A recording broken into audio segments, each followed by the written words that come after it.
Hi friends, Chris Hardy here, the Associate Pastor at West Lawn United Methodist Church, and I just wanted to share with you, earlier this week, a young man came into my office and said, "Can you help me with my hearing?" Oh, sure. Thinking that I'm very self-righteous and holy and knowing my Bible, I say, "Have a seat."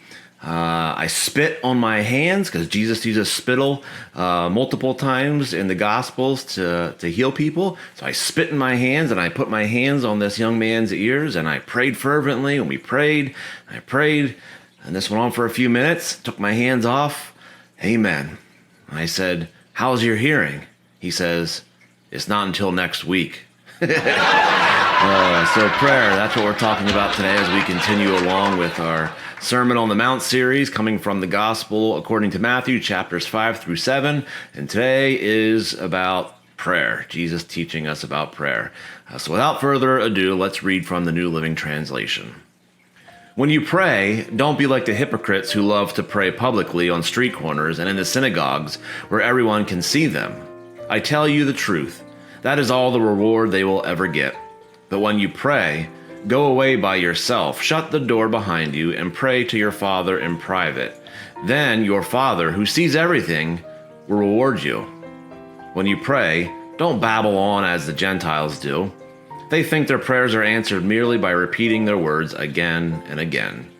Don't be like them, for your Father knows exactly what you need even before you ask Him." So here's Jesus talking about prayer, and maybe on its face it seems like he's kind of condemning open prayer, public prayer, like we do in church, but that's not what he's saying. When you gather together for worship and you come together as a community, that has its time and its place, of course. But what he's saying is, he references the Gentiles here because they're using all this different kind of flowery, repetitious language, like they're trying to get God's attention by being very poetic, is what he's alluding to.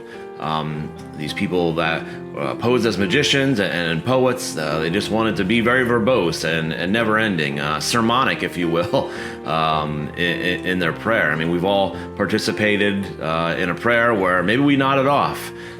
Maybe we lost track of what the prayer was even about because the person droned on and on and on and on forever.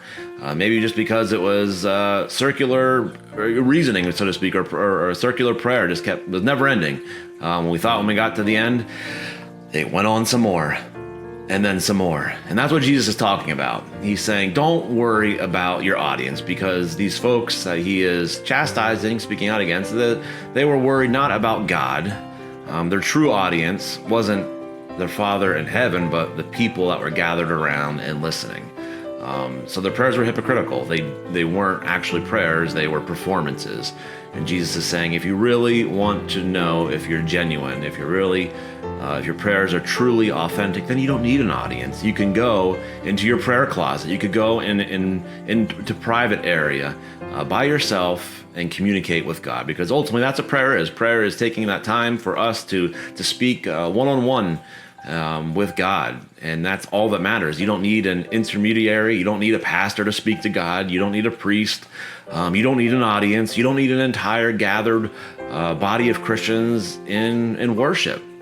God knows what's on your heart, and whether you speak those words out loud or whether you keep them to yourself and you're just thinking them and speaking in your mind with God, to God, that's what matters, and that's what Jesus is talking about. That we just have authentic, true conversation, heart-bearing, heart-wrenching, open conversation. Say what we mean and mean what we say, and then be done with it. We don't need to say it 100 times, just like we don't need to ask to be forgiven 100 times. God hears you the first time, and God knows what's on your heart. So friends, I hope this is helpful. Hopefully in your prayers, they aren't droning on and on forever, and they aren't repetitious, kind of like I'm doing in this devotional now. But just speak openly to God, because God hears you, and that's the only audience that matters. Friends, may God be with you until we meet again.